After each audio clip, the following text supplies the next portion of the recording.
Natatandaan nyo ba to? Pepsi Man, pare. Yan! Na-miss niya. Ito na, gawa na ulit tayo. Ito yung laro, pare, na takbo ka lang ng takbo, mga tol. Hindi ko nga alam paano ba kayo nagkaroon ng bala nito o paano kayo naging interesado sa laro nito noon? Kasi kami, noon naalala ko, yung 3-4-100 na bala, ito lang yung pangatlong bala na kinuha namin. Hindi talaga siya yung parang binili namin noon sa sa Jack Sparrow 1. Dahil nga Pepsi at may mukhang tao, di ba? Binili na namin, mukhang cute At pare, nung nilaro na namin, kutya, tawa kami ng tawa ng kapatid ko habang nilalaro to. Kasi kengkoy lang siya Nauuntog, nadadapa, kukolekta ka lang ng mga lata ng Pepsi, takbo ka lang ng takbo.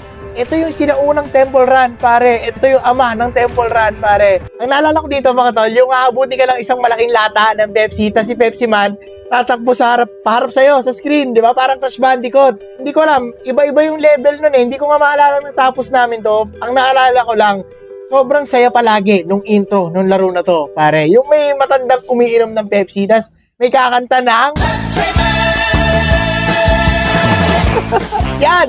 Tinignan ko ngayon, pare, mahal na yung original copy ng Pepsi Man na bala, na parang bibihira yung mga taong nagkikwento tungkol sa Pepsi Man Hindi naman to yung parang like Metal Gear Solid level na ganda pero ganun siya kasaya, pare, At ganyan yung mga games na nakakamiss Yung kuwela lang, hindi masyadong pinag-isipan pero nakakatawa, pare. Hindi nga rin ata budgeted tong laro na to At mula noon, pare, iconic na pag sinabi sa ating Pepsi Man, lalo sa mga nakalaro nito sa PS1, mga tol.